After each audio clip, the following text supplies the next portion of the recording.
Hello and welcome back. I am so glad you could join me on another story time.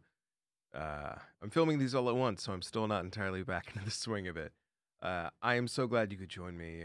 Special thank you, as always, to my amazing patrons. You guys are amazing.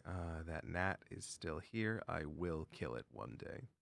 Uh, Links to support and all that kind of stuff in the description. Thank you so much. I truly, truly appreciate your support, guys. It means the world to me. Let's see. Content warning as well for this episode. If any of these things are a trigger for you, please keep that in mind. We're gonna get into some pretty heavy stuff soon. So please take care of yourself. I want you guys to be safe. Got it. Okay, now that that's taken care of, why don't we jump back in to The Legend of Luke by Brian Jacques. As always, bookmarks, belligerentlybookish.com. They've got some amazing stuff. Please check them out. Chapter 32. The voyage to the northern coast was well underway. Fortunately, the weather remained fair with favorable winds. Parug the rat bosun, however, was not a happy sea rogue. Vilu Daskar had sent a command through Akla that he was to report to the captain's cabin. Parug was all of a tremble as he rapped hesitantly on the door. Vilu Daskar was sly and unpredictable. Who could tell what he wanted to see his bosun about? Whip in paw, the slave master Bullflay opened the door to admit Parug. It did not bode well by the look on Bullflay's ugly face. Get in here. Captain wants to see you. Vilu was seated at a table, his wicked bone-handled scimitar before him. Parug came to attention in front of the pirate's stoat, shaking visibly.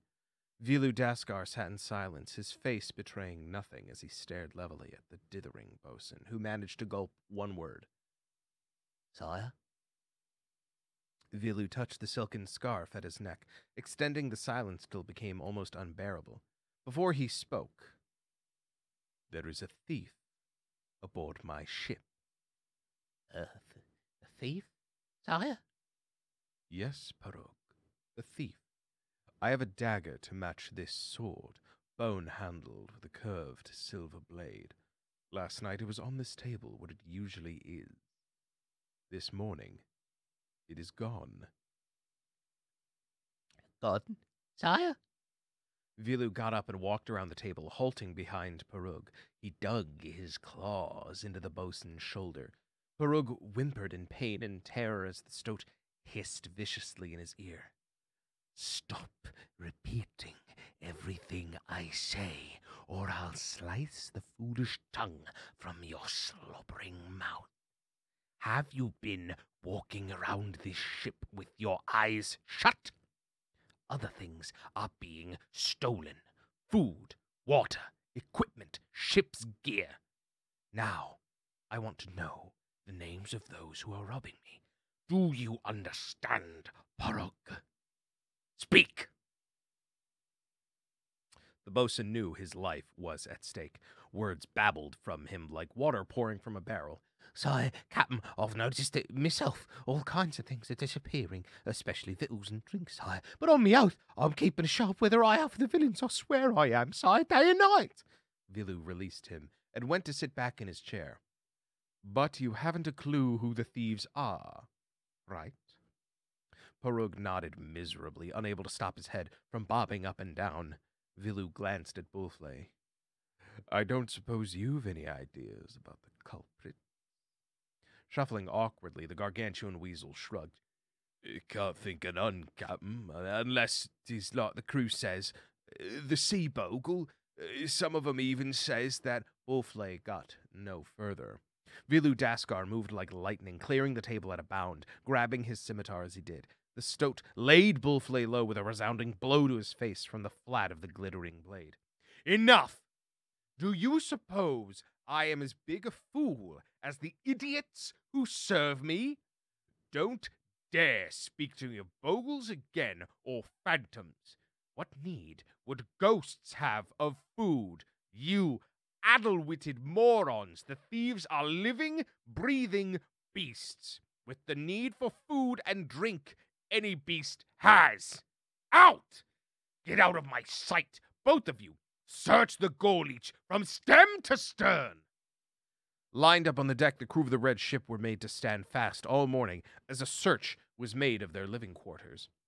Viludaskar sat beneath an awning, watching as each one was called out to company. Akla, Parug, and Bulflay below decks. Foulscale, you're next. Step forward lively now.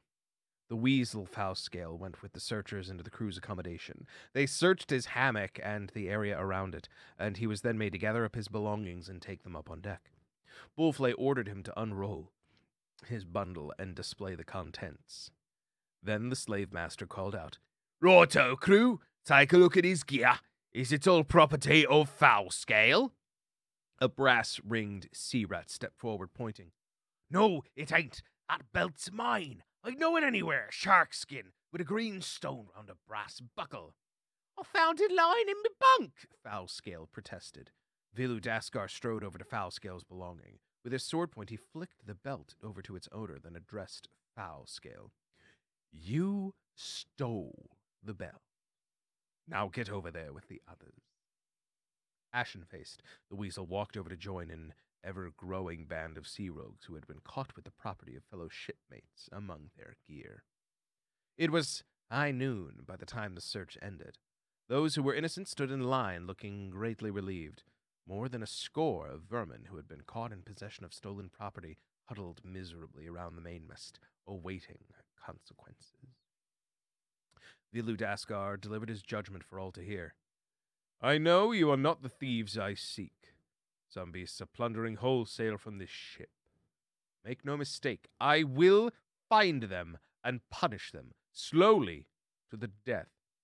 There will be an end to the thieving aboard my gore leech. But you who have been caught, you are all guilty of stealing from your shipmates and must be punished. Thank your lucky stars I am in a lenient mood, and keep your paws to yourselves in the future. Akla, Parug, Bulflay, hoist them up by their tails and give them 20 lashes apiece. Sluice them with salt water. Let them hang there until sunset, and then cut them down. The rest of you will witness the floggings as a reminder never to steal whilst aboard the red ship."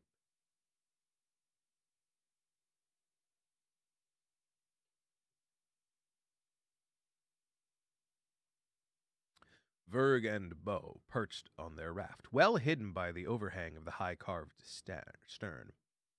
They could not avoid hearing the screams and wails of the miscreants as they were subjected to the whipping. Neither had any pity for the sea rogues. "Making more noise than a school of confounded bottlenoses. What? That'll teach 'em honesty is the best policy. There's only one thing worse than a thief, Bo." "Indeed? What is that, pray?" "Two thieves." "Rather good, that, Verg. We'll have to be more careful overnight from now on. They'll be watching for us, you know." "Of course, they jolly well will. So you do the stealing, and I'll keep 'em diverted in a sea bogle costume, eh?" Verg chuckled. "Sea bogle? It's a load of nonsense." Bo fixed 2 horns he had made from dried bladder wrack to his ears. He waggled them and scowled fiercely. "Talk not like that of the sea bogle, old lad, or I'll put a spell on the dark, murky, watery depths upon thee." Verg closed his eyes, enjoying the warm noon sun. "Pity you can't put a spell on your stomach. Stop it needing so much food, you great fat fraud." "Steady on there, my good mouse. Our sea bogles need nourishment if we're to perform properly. No self-respecting sea rogue be scared of a half-starved skinny bogle. Any more of that skillion duff left?" "There's some in the bowl. Help yourself. I imagine you'll spirit it away without too much trouble. What you writing there? Ship's log of our craft, the floating fender? Put me down as mousemate, and you can be Captain Bogle." Bo was scraping away with charcoal stick on a strip of canvas, his tongue sticking out from the side of his mouth. "Actually, it's a poem I'm composing about bogles.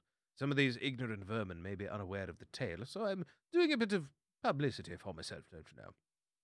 Verg winced as they heard the splash of water, followed by more agonized wailing from the upper decks. "Ooh, must sting something awful being flogged and getting salt water chucked on the cuts." The hare was unmoved as he continued writing. Probably the only decent wash they've had since their dear old mothers used to scrub 'em in the tub when they were babes. There's a thought. Can you imagine a filthy, beastly little pirate babe being scrubbed in a tub? I'll wager his language would frazzle his auntie's slippers, what?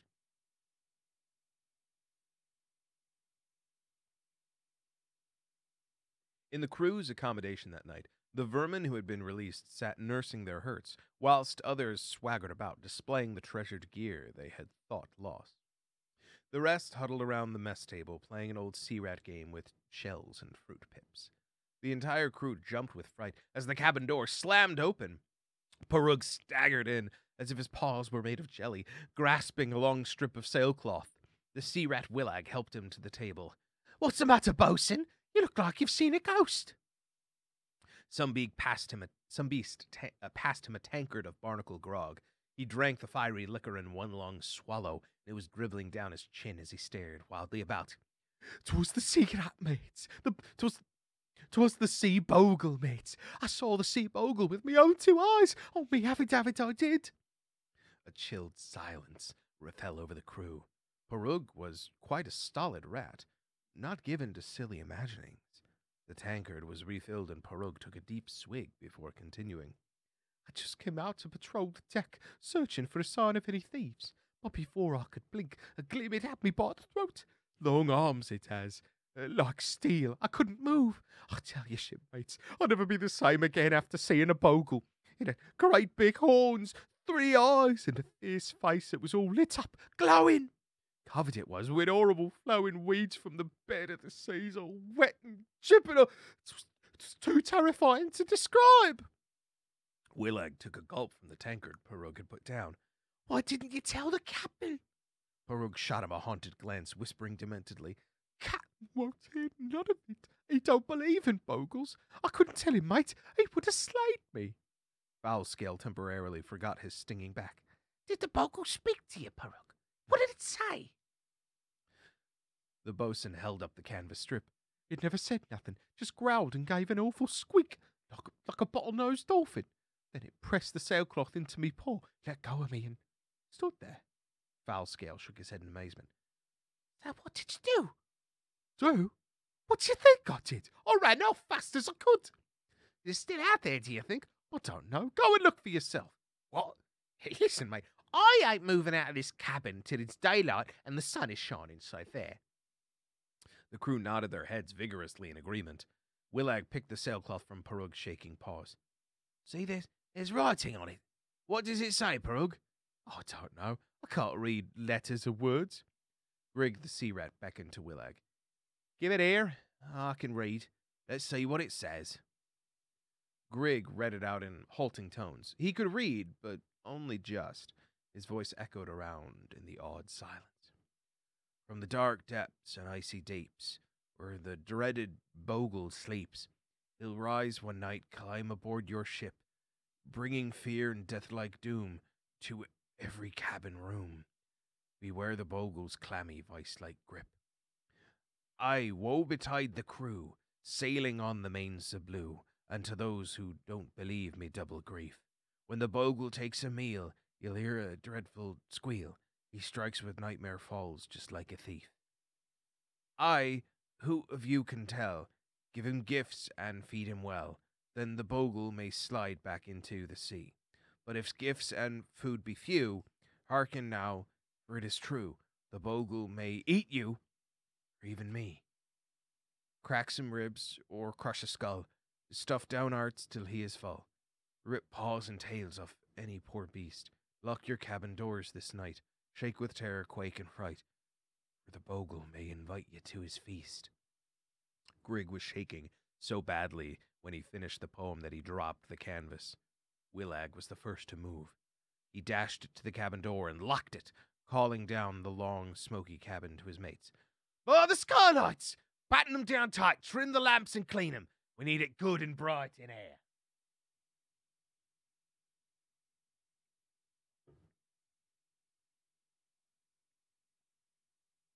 Fleabit and the ferret Ringpatch were on duty in the death pit. The slaves were sleeping, draped across their oars. Ringpatch, who generally worked on the top deck of the trireme, took a quick glance around. Oi, Fleabit, this lot won't be no trouble for the rest of the night. Come on, mate, let's go up to the deck. It stinks down here. Walloper and Ching from middle deck will be up there, and my old mate Flange here too. Top deck ain't like this pest hole. We got a little oven up there. Best they're making skilly and duff and supping grog. Fleabit coiled his whip over one narrow shoulder. Skilly and duff? Why didn't you say so, matey? Lead on. I'm right behind you. Nothing like a bowl of skilly and duff. The moment they were gone, Luke and Rangiver sat up. All through the bottom deck, oar slaves became alert. Luke's orders were relayed from one to another. Those closest to the steps, keep watch. Give the warning if you hear any beast coming. Thurlam, Dunno, look to your all ports. Verg will be along with food soon. Rangiver, how's that big staple coming along? Nearly out? The black squirrel looked up from her labours. 'Tis a big un, set deep and well rusted, but I've got it on the move, Luke. Good. But be careful you don't splinter the wood too much. Wolflay usually stands near there, and we don't want him to spot anything suspicious. Nor will the otter toss something across to Rangiver. All taken care of, matey. I'm mixing tallow with dirt from the deck. That'll disguise it good. Luke nodded his approval. Great stuff, matey. See if you can get more of that tallow. We'll need it for the oar chains. As Luke talked, he was busy with his own oar shackles, filing a deep groove in a link close to his paw. Gricka, have you got those weapons stowed safe? An old female hedgehog several rows back answered. Aye, Luke, all safe and sound. They're jammed in slits I cut in the undersides of these benches. Here, you have this. 'Tis a fancy little toy that Bo found. Tuck your nut, mate. Coming over. Luke bent his head as something whizzed by and stuck in the upraised oar shaft. It was a fine, curved silver dagger with a bone handle. He plucked it from the oar. Well, this is a fine, sharp gizzard slitter. Rangiver sniffed the air, shaking her head in disbelief. I can smell hot scones dripped in honey. Denno confirmed the squirrel's statement. So you can, friend. Verg's here. Oi, Verg, where'd you get these? Oh, they're still hot from the oven. Pass that bag along, mate. Share 'em out. Shaking with laughter, Verg passed another flour bag loaded with hot scones through the oarport. Go easy, mates. Don't crush 'em. Pass the empty bags back and I'll fill 'em again. Luke, how's it going down here? Fine, Verg. Just fine. Where'd you get these scones? They're delicious. I didn't know vermin could bake as good as this. Did you and Bo steal these? Oh, in the name of seasons, did you get away with 'em? Verg managed to poke his head partly through the oarport. He was grinning from ear to ear. We never stole 'em, Luke. We baked the scones ourselves. Old Bo the Bogle has the crew frightened out of their wits, and they're all battened themselves tight in the crew's accommodation, terrified. So, seeing there wasn't any beast on deck watch, we found the galley empty, stoked the ovens, and went to work. Bo sends his compliments. The entire deck of oar slaves, conscious of the need for silence, shook with suppressed mirth until tears popped from their eyes and ribs began to ache. There was a scrabbling from the bulkhead and Bo appeared at the opposite oarport, still in Bogle garb but with his face covered in flour and honey. What chaps? Bo the Bogle here, and I say I hope you oar slave types aren't laughing at my cooking, what? A young vole closest to the oarport took Bo's paw and shook it heartily. No, sir, even my old mum couldn't cook a scone like you do. They're the best any beast ever tasted. If we're laughing, 'tis because you've taught us how to. Some of us have been down here for long seasons, treated harsh too, with no reason to smile. We're happy 'cause you've given us back a reason to live. With your bravery and kindness, both you and Master Verg. Fortune bless you both. The young vole was so overcome that his tears of merriment turned into real tears, which flowed onto the hare's paw. Bo the Bogle tried to make light of things, though his long ear dipped to wipe moisture from his own eye. There, young fellow, me pucker. It was the least we could do, what? Though if you want more scones, I suggest you release my jolly old paw. You've washed it quite clean, thank you, but all that oar pulling has given you a rather powerful grip, and you seem to be crushing me paw to pulp. Rangiver Foeseeker began to tremble with rage. Her voice shook as it echoed around the deck known as the Death Pit. All the prisoners aboard this red ship have strong paws through pulling long oars across heavy seas. But those same paws won't be pulling oars. One day soon, they'll be shaking off their oar chains and taking up arms against Viludaskar and his sea rogues. Then we will take vengeance for ourselves, our families and friends, and all the lost seasons of our lives. I give you my word. Bo took one look at the black squirrel's eyes and said, I don't doubt it, ma'am. Not a word. And that where we'll end this. We'll pick up next week with chapter 33. As always, thank you so much for joining me. I'm so glad you could. Special thanks again to my patrons. You guys are amazing. Thank you so much. If you'd like to join them, there are links to do so in the description, as long as non-committal one-time ways. As always, I'll see you next time. I hope you have a good week. Stay safe.